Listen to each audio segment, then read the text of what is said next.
Bonjour, l'objectif de cette vidéo est de vous préparer à l'examen du cours numéro 10. Nous sommes au cours numéro 8. Donc, si vous allez voir sur la page internet, vous allez retrouver cet élément-là. Si vous cliquez dessus, on va vous ouvrir un PDF et vous allez avoir un document similaire à celui que vous allez avoir à l'examen. Donc, à l'examen, n'oubliez pas de bien lire les consignes, de vous dire, de faire ce qui est demandé, puis de remettre surtout exactement ce qui est demandé, exactement au bon endroit. Dans le document, vous allez retrouver les matériaux qu'il faudra situer au bon endroit, dans les dessins de définition, les notes qu'on pourrait ajouter ou qu'on devra ajouter au dessin d'assemblage, et évidemment les dimensions à modéliser. Si vous observez bien, ça ressemble étrangement à ce qu'on a appris au cours numéro 5. Donc, au cours numéro 5, il y a des vidéos qui expliquent comment réaliser tous les dessins et surtout au cours numéro 6, on apprend à modéliser une pièce, pas tellement la modéliser, mais surtout la dessiner pour l'adapter à la fabrication sur une table de scie couchée comme on le voit sur le dessin ici. Donc, allez consulter ces vidéos-là pour ces détails techniques. Je vais ouvrir SolidWorks rapidement. Le voici. Et puis, je vais afficher l'image qui serait donnée dans votre pratique d'examen. Alors, le fichier est en millimètres. On va donc aller en millimètres et on va dessiner le plus rapidement possible cet objet-là. Si vous avez besoin de plus de détails, ben, je vous le rappelle, allez consulter le vidéo à ce sujet. Donc, je dessine ma forme. Notez, on a mis le parallélisme, mais j'ai tout de même été trop maladroit pour mettre la base horizontale. Donc, je mets toutes les contraintes nécessaires. Je mets les dimensions. On a la hauteur qui est ici, qui doit être de 65. Et l'épaisseur, ça, je vais réinsister là-dessus. C'est comme ça qu'on cote l'épaisseur, qui est 6 mm. Voilà, c'est fait. On a besoin de l'angle. Alors, je vais cliquer sur le premier côté. Puis, il y a un petit truc. C'est pas nécessaire de se dessiner une ligne ici. Regardez. Je vais chercher le plan qui est ici. Et je vais tout simplement cliquer au bon endroit. J'ai fini, donc, mon contour. Alors, on va aller faire la rainure. Je vais dessiner tout simplement un rectangle. Je vais découper ce que j'ai pas de besoin. C'est fait. Voilà. Mettre les bonnes dimensions. 7, 9 et 4. Et j'ai fini mon contour. Je l'extrude à 70. Donc, pour plus d'explications, allez voir la vidéo où je faisais une pièce similaire. Cet objet-là, on le découpe pour faire un pot triangulaire cette fois. Ce qui veut dire qu'on ne pourra pas faire un triangle équilatéral, mais les deux côtés sont évidemment symétriques. Alors, vous adapterez, évidemment à l'examen, ça sera probablement justement pas un triangle de cette forme-là. Alors, vous adapterez la forme qui enlève la matière à votre objet, qui peut être un hexagone, un pentagone, un carré, etc. Alors, dans le cas présent, ben, c'est 30 degrés. Alors, je vais appliquer l'angle. C'est fait 30. On va enlever la matière à travers tout. Et on va basculer. Donc, j'ai terminé ma forme. Ça, c'était la partie. Je vous le répète, allez voir la vidéo à ce sujet si c'est nécessaire. On va sauvegarder la pièce. N'oubliez pas de la sauvegarder avec la bonne numérotation. C'est envisagé aussi cet élément-là à l'examen. Alors, c'est examiné à l'examen. Je vais ouvrir maintenant un modèle en millimètres d'assemblage. Et puis, je vais évidemment insérer la pièce en question. Elle est ici. N'oubliez pas, la première pièce que vous insérez, ne cliquez pas à l'écran. Cliquez plutôt directement sur le crochet. Pour faciliter la visualisation, on va lui ajouter des lignes de contour. On va s'en faire 3 copies. Ça, pour l'instant, c'est tout déjà acquis, déjà montré. Donc, je vais rapidement, on n'insiste pas trop sur ces éléments-là. Alors, c'est fait. On va assembler l'autre objet. Et puis, peut-être ce côté-là avec celui-là. Et c'est terminé.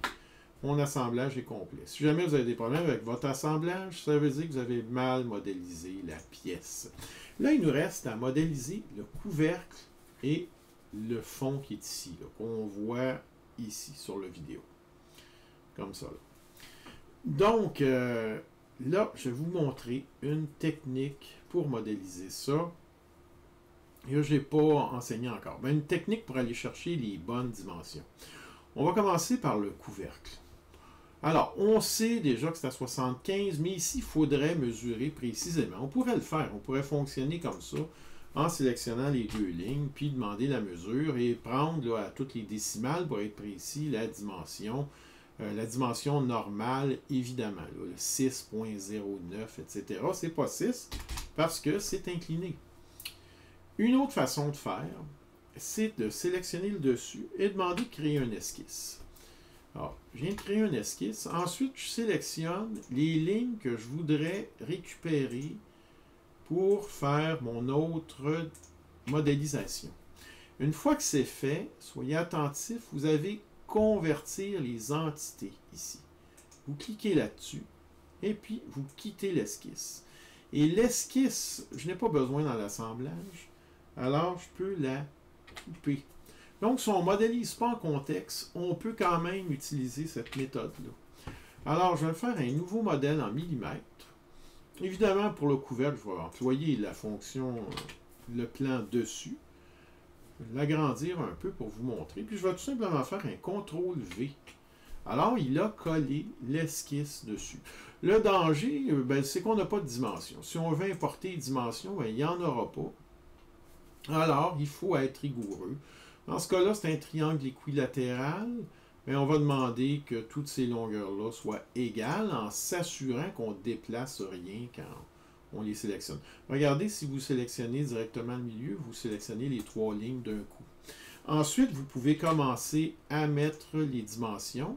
Celle-ci alignée est supposée donner 70. En fait, c'est une erreur. Je pense que c'était 75 à l'examen. Je vais la corriger. Je ne vais pas la corriger. On va rester avec mon erreur, mais vous pensez de mettre 75. Ça va fonctionner quand même, ma modélisation. Ici, je vais mettre la distance qui est fixe. En examen, évidemment, si cette erreur-là vous arrive, ben pas de choix, vous recommencez, vous remodifiez la dimension du premier, puis vous la rechanger. C'est pas très long, mais moi, pour une question de ne pas prendre trop de temps sur la vidéo, je vais rester comme ça. Alors ici, je vais laisser la dimension. Donc, j'ai toutes mes dimensions théoriquement, puis les éléments sont positionnés. Donc, si je déplace le triangle, j'ai mis assez de propriétés que tout déplace en même temps. Notez, il est encore bleu, et je vous ai déjà dit qu'un triangle est bleu, c'est incomplet. Que faire? Vous bougez pour voir qu'est-ce qui se passe. Si jamais les éléments ne se déplacent pas tous ensemble, ben vous pouvez faire CTRL-Z pour ramener ça. Et puis, une fois que vous avez trouvé ce qui manque, dans ce cas-là, c'était l'horizontalité, vous appuyez dessus. Alors, on a tous les éléments maintenant pour générer notre forme. Je peux la faire par le plan milieu. Je vais donc l'extruder par le plan milieu. Je vais sélectionner, excusez, vous allez dans Contour sélectionner ici. Vous sélectionnez les zones que vous voulez extruder. Nous, on passe par le plan milieu dans ce cas-là pour respecter les dimensions. Si c'est trop compliqué pour vous, faites 7, 7. Mais là, moi, je vais y aller à 14 directement comme c'est indiqué sur le dessin technique. À l'angle de 10 degrés. Et puis, dépouille vers l'extérieur. Vous allez noter ici, ça fait cette forme-là. Ne vous inquiétez pas, c'est pas grave, mais sinon, prenez une autre façon de l'extruder en pleine longueur. Et puis maintenant, pour faire ma partie, comme on voit sur le vidéo ici, en haut à droite, pour faire la partie qui rentre à l'intérieur du pot, ben, je resélectionne l'esquisse qui est dans le milieu. Je demande d'enlever la matière. Je sélectionne uniquement, j'enlève esquisse et je sélectionne uniquement le contour interne. Je demande de basculer pour enlever la matière. Et puis, je remets le même angle de dépouille, 10 degrés. Je pense qu'il y a un petit bug, on va vérifier. Si ça ne fonctionne pas, il faut juste réinverser la dépouille. Ça n'a pas fonctionné. Comme vous voyez, ça c'est un petit bug. Il affichait dans l'autre sens, puis il fait comme ça. Pas de panique, on retourne, on l'inverse. Là, il nous indique clairement qu'il va aller dans ce sens-là. Et puis, il va dans l'autre sens. C'est pas plus grave que ça. Je sauvegarde mon objet. Je lui donne le bon numéro. Attention, c'est noté à l'examen, même ça. Et puis, je l'intègre à mon assemblage qui est erroné, là, qui devrait être à 75 ici, mais pour la démonstration, c'est suffisant, c'est parfait.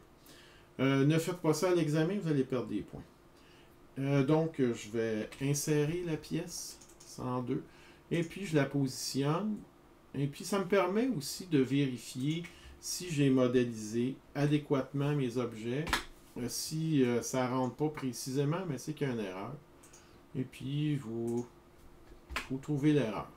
Dernière chose pour vous vérifier, là, pour être sûr que tout est parfait, vous mettez l'objet ici en ligne cachée, par exemple. Puis en le bougeant, ben, il devient en fil de fer. Et notez, on voit que toutes les lignes sont confondues. Donc, ça, c'est parfait. Je le remets comme ça. Pour l'instant, ce couvercle-là, il va juste me nuire. Je vais le cacher. Et puis, je vais même cacher l'autre côté. On va maintenant faire la base. On va reprendre la même technique qu'on a pris il y a quelques minutes. Sauf que la différence, c'est au lieu de sélectionner des lignes puis de les convertir, on va dessiner des lignes. Alors, je sélectionne le plan. Je convertis ça en esquisse. Dans ce cas-là, c'est un triangle équilatéral. Je me crée un triangle équilatéral. Il n'y a pas de perpendicularisité ici. Je vais l'enlever. Voilà, c'est fait. Je vais demander que toutes les lignes soient égales. Et puis, je peux venir placer mon objet ici, coïncident, sur les lignes de joint, parce que c'est là qu'il va se retrouver. Et puis, tout ce qui manque maintenant, c'est l'espace entre les... Ah, il faut le mettre parallèle aussi, par contre. Alors, on va le mettre parallèle, c'est fait. Et maintenant, regardez, si je le déplace, là, il est bien positionné. Il faut juste mettre la dimension. Si vous regardez sur le schéma ici, sur le détail, c'est 0.5. Alors, mettez la distance 0.5. Cette cote-là devrait théoriquement figurer dans l'assemblage, quoique on n'est peut-être pas précis à ce point-là pour cet objet-là.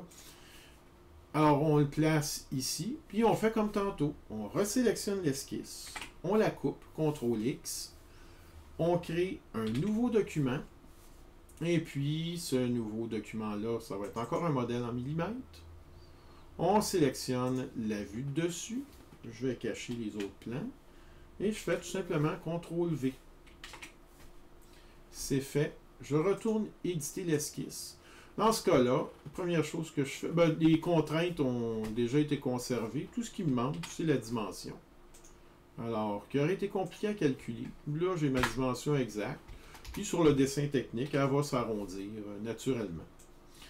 Je viens placer mon triangle. Comme c'est un triangle équilatéral, je ne suis pas très méfiant là, pour savoir s'il manque des propriétés avant de le déplacer.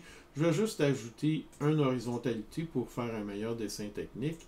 Et puis, il s'agit tout simplement maintenant d'extruder la valeur. Je vais sélectionner l'esquisse à la bonne valeur. Donc, 7 mm, c'est fait. Je vais sauver le dessin. Encore une fois, je le numérote adéquatement. Et puis, je vais aller le vérifier dans l'assemblage. Et puis, l'assemblage, il faudra la sauver aussi pour faire le dessin d'assemblage. Moi, je vais arrêter ici après avoir vérifié que mon élément fonctionne bien dans l'assemblage.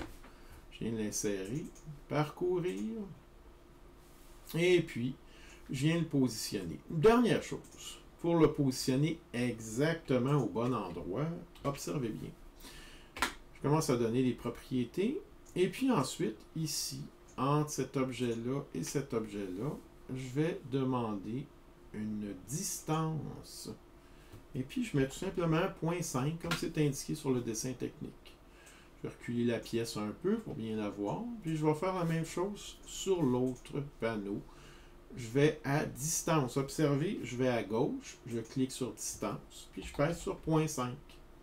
C'est tout. Mon objet est maintenant fixe. Il est aux bonnes dimensions. Je fais réapparaître, comme vous le voyez à gauche, les éléments que j'ai cachés. Et puis, j'ai terminé ma démonstration pour les dessins techniques. Comme je vous disais, allez voir au cours numéro 6. Ça va être bien expliqué. Merci pour votre attention. Bonne pratique. Et essayez d'avoir 100% à l'examen. Je serai le plus content. C'est moi qui serai le plus content, pas vous. Je suis sûr que si vous aviez 100%, vous seriez content aussi tout de même. Donc, n'oubliez pas aussi, en sauvegardant, de bien nommer votre assemblage. Puis un dernier petit truc. Regardez, pour sauver du temps, moi je vais commencer, je vais simplement taper la première lettre. Il m'offre les autres lettres, donc je peux cliquer, changer, écrire le bon code, remplacer le D pour un A, continuer la numérotation ou la régresser. Dans ce cas-là, je la régresse à 100. Et puis surtout, enlever l'extension. Sinon, il va vous écrire le nom du fichier, point l'extension, point une nouvelle extension. Et enlever tout simplement l'extension, lui, il va ajouter la bonne extension. J'ai terminé. Bonne pratique et surtout, n'oubliez pas ce que je vais ramasser. Moi, ce sont les dessins techniques en PDF. Assurez-vous que tout soit égal et faites pas comme moi. Mettez la bonne dimension. Mettez pas comme j'ai mis 70, mais c'est 75. Puis à l'examen, ça ne sera pas 75, mais vérifiez bien toutes vos dimensions. Merci.